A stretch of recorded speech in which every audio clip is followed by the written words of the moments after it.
Des plus grands succès de Daniel Gérard, version originale 1989. Faites le compte, un Butterfly Marilou, il pleut dans ma maison. Oui. Le grand amour. Les temps changent, Memphis Tennessee, le petit Gonzalez. Tous des souvenirs qui ont marqué dans la tête des gens, quelque part, à un moment donné de leur Ah oui. vie, quelque chose d'indéracinable. D'accord, d'accord. On a connu une jeune fille. J'adorais, d'accord. Je vais au Charlie Bar, d'accord. C'est ça, on pourrait écouter en français. Ah oui, on va peut-être en fredonner, pourquoi pas. Dans un petit instant, on va retrouver François Jouffat et Jacques Barsamian. Je les attends. L'aventure du rock de Jacques Barsamian et François Jouffat aux éditions Ramsay, édition numéro 1. L'aventure du rock, c'est leur spécialité. Il y a un livre tous les 3 ans, je crois.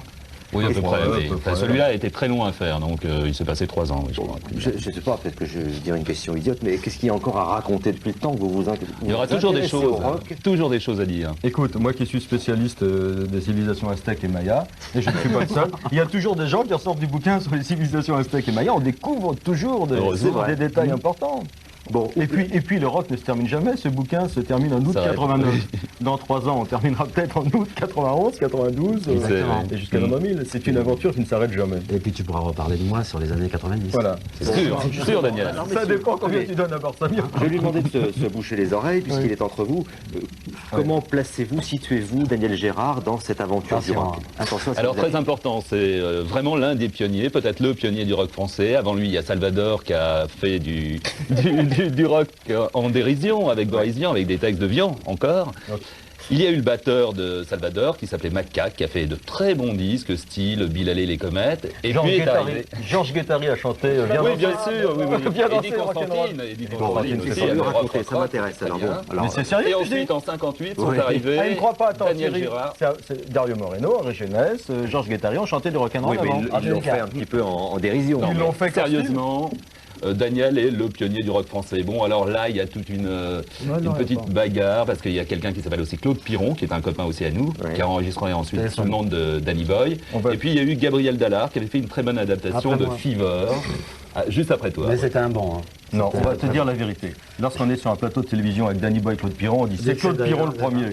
Lorsqu'on est avec Daniel, on dit que c'est Daniel. Mais en fait, moi je souhaite, si tu es d'accord, qu'on fasse un jour une émission de télévision où pourraient venir les 3-4 pionniers du rock et on les laissera discuter. On dira alors messieurs, quand avez-vous sorti votre premier disque? En tout cas, c'était très dur à cette époque-là, en 58.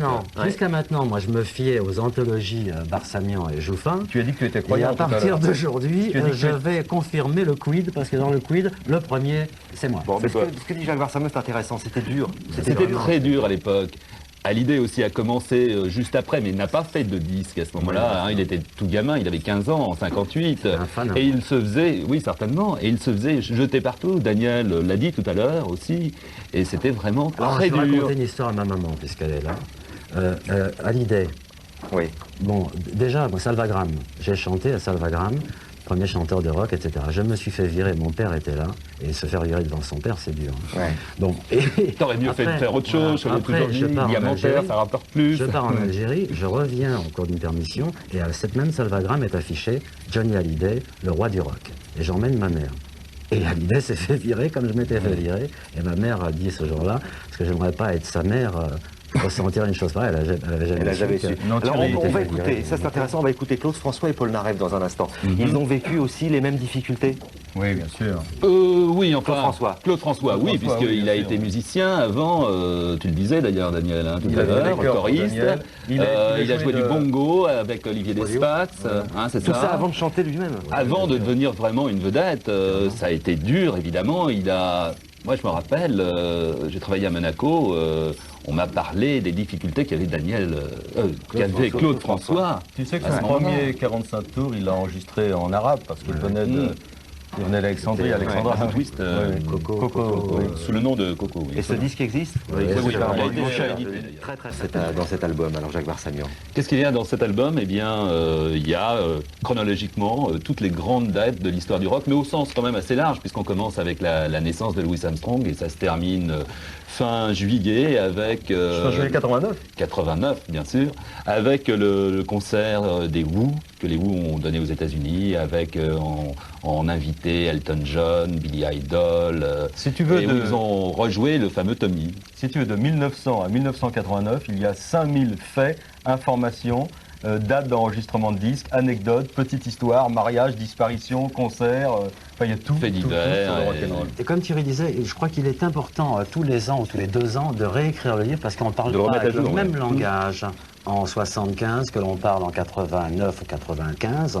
Et donc il est important pour les jeunes parce que ça fait partie des traditions, une fois de plus des fondations. Le rock'n'roll est une chose qui est ancrée. On écoute Paul Narev dans un instant.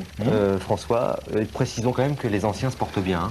Oui, En ce moment. d'ailleurs ils reviennent tous là, en ce moment. Pas tous, pas tous. Il y a beaucoup de disparus. Il y a eu beaucoup de morts aussi dans notre génération. Oui, mais enfin, en ce moment, les Stones Les vont bien. Stones, les Who, oui bien sûr. Les Stones sont venus. Les Stones vont bien. Il y a un Stones qui a disparu. Paul McCartney. Ouais, Paul McCartney. Il y a un pas mal. Beatles qui a disparu. Les concessions, c'est la question que je posais au Minitel. Pensez-vous qu'un artiste doit faire des concessions pour rester au top niveau? Vous qui êtes les spécialistes de Un ce minimum métier. de concessions, on est Oui, obligé de faire on des est concessions. obligé, on est obligé. Malgré tout. Nous-mêmes, Ouais. Même on en fait aussi, bien journalistes et sûr. animateurs. Ouais, mais vous qui avez des préférences, qui avez des... vous Pour aimez faire les passer chanteurs. un message, hein, on Ouais. est bien obligé de faire des concessions, de s'adresser à un public assez populaire. Sinon, on reste cloisonné chez soi, on fait de la musique, Alors là, dans c'est sa pas de la cave. concession, et- ça c'est une façon d'écrire, c'est différent, c'est pas de la concession. Je veux dire. Non, c'est mais pas la de concession. donner un peu dans le facile aussi. Mais pourquoi le facile? Le facile, parce que ce qui est populaire et ce qui plaît aux gens, c'est facile. Je considère que ce qui plaît aux gens, c'est ce qui plaît aux gens.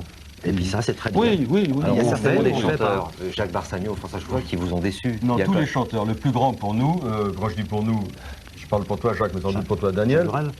Non, je parle d'Elvis Presley. Ah oui. Bon, bah, à partir de 1960, il a fait Bien une concession sûr. énorme en changeant de maison de disques, en passant d'une petite maison de disques Sun à Memphis dans le Tennessee et en arrivant chez RCA à New York et en touchant beaucoup d'argent.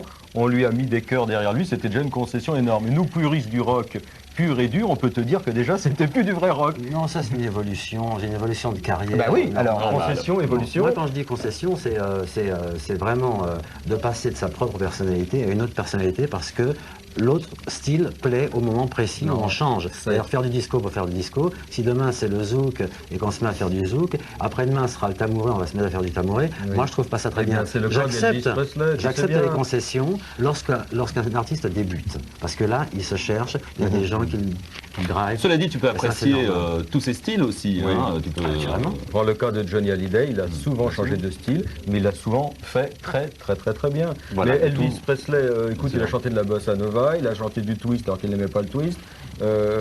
Il n'y a que les Beatles qui, à mon avis, n'ont pas fait de concession. Peut-être. Mais toi-même, si tu réfléchis bien... Ah, moi, j'en ai Oh, fait, McCartney, moi, on a- moi, on a- j'en ai on fait a au début, fait. mais j'étais drivé. Bon, Bon. petite question qui m'intéresse, ça abîme ce métier? Vous Ah, qui je suivez crois, oui. les artistes. Bien sûr, un peu, oui. Psychologiquement, Bien oui. sûr. C'est très dur. Et puis c'est une roue qui tourne en permanence pour tout le monde. Alors on n'est jamais, lorsqu'on est en haut, enfin en haut, bon à notre niveau c'est peut-être pas très haut, mais on peut toujours redescendre, retomber et puis revenir et ainsi de suite.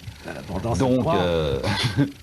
donc ça abîme, oui, quelque part. Tout à l'heure, tu Hein, parlais psychologiquement. de Vanessa Paradis, qui est à mon avis une très grande. Grande star. Ça doit être très difficile d'avoir 16-17 ans Oh là là, oui. et d'avoir cette aura, et Non, cette pression Johnny sur l'a soi. eu. Permanente, Johnny permanente. l'a eu, regarde, Oui. il est équilibré, il est très Oui. bien. Non, c'est très bien. Je veux dire, c'est une carrière, c'est ça. En permanence, Alors, oui. où on la provoque, et auquel cas, eh ben, c'est un choix, où elle est provoquée, et dans les moments les plus difficiles, eh bien, il faut savoir s'entourer, et puis pas faire n'importe quoi pour s'accrocher. Cela Je veux dit, dire, arrêtons de délirer et redevenons un petit peu social. C'est très difficile d'être artiste, mais ça abîme beaucoup de travailler en usine 10 heures par jour aussi. Bah, naturellement. Bah oui, non, Voilà. c'est vrai. Faut pas exagérer non plus. Les Naturellement. artistes qui disent ça abîme, c'est épuisant, c'est télévision, c'est fou, Non, c'est je fan, pense, ouais, c'est c'est autographes, vrai. tout cet argent. Daniel, vous allez vous mettre en place. Je redis un petit mot sur l'aventure du rock de Jacques Barsamian et François Jouffa. Carrière en dents de scie, ça abîme ou ça n'abîme pas. Lisez l'aventure du rock chez Ramsay, édition numéro 1. Vous verrez ceux qui ont réussi, ceux qui ont disparu et ceux qui sont toujours là. Qui n'ont pas disparu dans notre cœur en tout cas. Merci messieurs.